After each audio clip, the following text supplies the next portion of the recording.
कहते हैं कि भगवान भाव से किसी को मिलता है। गजेंद्र के हृदय में भाव था, इसने पुकारा विपत्ति में, भगवान ने एक क्षण में ही आके गजेंद्र की रक्षा की। विदुर जी दासी पुत्र हैं, भगवान को पुकारा, भगवान ने आकर के दर्शन दिया, तरण तारण किया। महाराज यहाँ परीक्षित जी कहते हैं, भगवान विदुर जी कौन है और इनकी आप सुंदर मुझे गाथा श्रवण कराइए। तो महाराज परीक्षित जी ने निवेदन किया।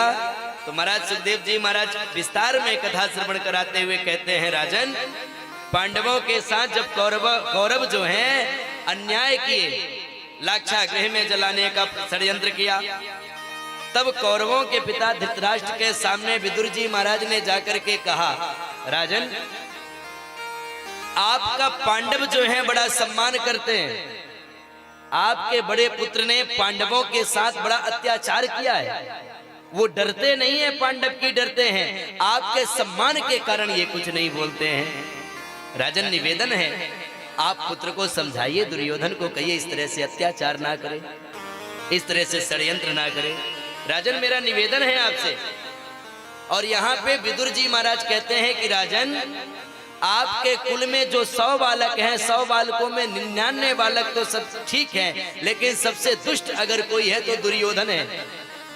राजन मैं निवेदन करता हूं कि ऐसे बालक को त्याग देना ही उत्तम होगा, क्योंकि एक दुष्ट के कारण संपूर्ण परिवार अगर गर्त में चला जाए, ऐसे व्यक्ति को त्याग देना चाहिए। और यहाँ वर्णन करते हुए कहते हैं, राजन एक नगर को नष्ट करने में यदि पूरा देश सुरक्षित रह सकता है, उस नगर को नष्ट कर देना चाहिए। एक गांव को नष्ट कर देने से पूरा प्रांत सुरक्षित रह सकता है, उस गांव को नष्ट कर देना चाहिए। एक घर को नष्ट करने से पूरा महानगर सुरक्षित रह सकता है, उस घर को नष्ट कर देना चाहिए। और खानदान में एक व्यक्ति को त्यागने से अगर संपूर्ण कुल और परिवार सुरक्षित रह सकता है, ऐसे व्यक्ति को त्याग देना चाहिए।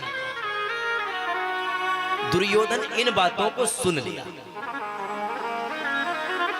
बड़ा बुरा भला करके बोला विदुर जी महाराज को, मेरे खिलाफ मेरे पिता को भड़काते हो, तुम मंत्री रहने के लायक नहीं, तुम मेरे ही राज्य, मेरे ही यहाँ मंत्री होकर के मेरे ही खिलाफ मेरे पिता को भड़काया, आज से मैं तुम्हारा मंत्री पद छीनता हूं। और महाराज मंत्री पद छीन लिया। विदुर जी महाराज बड़े प्रसन्न हो गए और विदुर जी ने विदुरानी को लिया कि बोले जो राम जी की मर्जी वही होता है, और विदुरानी को लेकर के कदली वन में जाके रहने लगे। लेकिन विदुर जी को ये पता था कि एक न एक दिन गोविंद आएगा, और गोविंद जब आएगा तो हमको दर्शन जरूर देगा। और आज जो है विदुर जी जाकर के कदली वन में रहने लगे। भगवान जो है शांति दूत बन करके आए, क्योंकि कौरवों ने पांडवों के साथ बड़ा अन्याय किया था। तो भगवान जो है वो महाराज वर्णन आता है, शांति दूत बन करके आते हैं कि ठीक है आधा राज्य ना सही, 5 गांव ही दे दे महाराज, पांडवों को तो अपना जीवन गुजर बसर कर लेंगे। लेकिन जब ये जानकारी हुई कि भगवान शांति दूत बन करके आ रहे हैं, तो इसने कपटपूर्ण हस्तिनापुर को सजवा दिया स्वागत के लिए कि माधव आ रहे हैं। बड़ा हस्तिनापुर नगरी को सुंदर सजवा धजवा दिया, सुंदर दुल्हन की भांति बनवा दिया। और तो और 56 भोग दुर्योधन ने बनवाया था भगवान के लिए। यहाँ देखिएगा दुर्योधन के पास क्या किसी चीज की कमी है, राजा है, क्या बनवाया, 56 भोग बनवाया है। अभी महाराज परीक्षित कह रहे थे ना कि भगवान क्या जो आप जो हैं, तो क्या भगवान बड़े लोगों को मिलते हैं, गरीब लोगों को नहीं मिलते हैं क्या, गरीब व्यक्ति को भगवान। तो यहाँ वर्णन आता है कि 56 भोग बनवाया है। 56 भोग बनवाने के बावजूद आज जब भगवान आए हैं तो बड़ा स्वागत किया है, बड़ा स्वागत किया। भगवान तो समझ गए, देखिए क्योंकि भगवान जो है, भगवान को कपट तो बिल्कुल प्रिय है ही नहीं।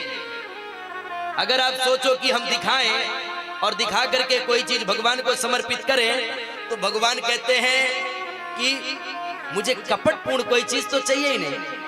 आप अगर ये सोचो कि मैं जो है दिखावा करूं और दिखा करके सबको कि मैं बहुत व्यवस्था किया हूं, आज मेरी तरफ से ये, मेरी तरफ से वो, भगवान कहते दिखावा मुझे पसंद नहीं, मुझे तो भाव पसंद है। और यह बात विदुर जी महाराज को पता चली कि आज भगवान शांति दूत बन करके आ रहे हैं। विदुरानी को कहते हैं, देवी भगवान जो है शांति दूत बन करके आ रहे हैं। तो विदुरानी बड़ी प्रसन्न होती हैं। और महाराज लेकिन विदुर जी सोचते हैं कि इतनी भीड़ में मैं तो मंत्री अब रहा नहीं। तो विदुरानी कहती है कि हे स्वामी, अब आप तो मंत्री भी नहीं कि भगवान के दर्शन हो सके, कि भगवान को अपने यहाँ बुला सके। तो विदुर जी महाराज कहते हैं कि कोई बात नहीं विदुरानी, मैं तो दर्शन करने जाऊंगा ही जाऊंगा, भीड़ में ही खड़े होकर के भगवान का दर्शन कर लूंगा। और आज जब भगवान पहुंचे तो दुर्योधन ने बड़ा स्वागत किया। भगवान ने दुर्योधन को कभी दुर्योधन नहीं कहा, भगवान श्री कृष्ण ने दुर्योधन को हरदम सुयोधन के नाम से ही पुकारा था। और द्रौपदी को भगवान ने द्रौपदी नहीं कृष्णा कहा है। भगवान श्री कृष्ण ने द्रौपदी को कृष्णा, क्योंकि भगवान की सखी थी द्रौपदी। तो आज दुर्योधन ने बड़ा स्वागत किया है। भगवान तो समझ गए सब कपटपूर्ण है। भगवान ने कहा दुर्योधन बड़ी बढ़िया बात है, आपने बड़ा स्वागत सत्कार किया। मैं शांति दूत के निमित्त एक आपसे प्रस्ताव रखना चाहता हूं। मेरा प्रस्ताव ये है, आप आधा राज्य मत दीजिए पांडवों को, लेकिन पांडवों को अगर देना चाहते हैं तो 5 गांव दे दीजिए। और महाराज जैसे ही दुर्योधन ने इस बात को सुना, दुर्योधन क्रोधित हो गया, आवेश में आ गया और कहता सुचक्रे नैव दास्यामि बिना युद्धेन केशवा। हे केशव, सुई की नोक के बराबर भी भूमि में पांडवों को बिना युद्ध के नहीं दूंगा। भगवान जब दुर्योधन आवेश में आया तो शकुनी ने हाथ पकड़ा, भाई अभी बड़ा काम है, थोड़ा सा ठंडे हो जाओ। क्योंकि शकुनी जो है बड़ा बुद्धिमान था, क्योंकि इसको पता है कि युद्ध में अभी माधव की भी जरूरत है। समझ गया, तत्काल चरणों में गिर गया, भगवान क्षमा करिए, ये है वो है, ऐसा है वैसा। भगवान ने कहा बस दुर्योधन।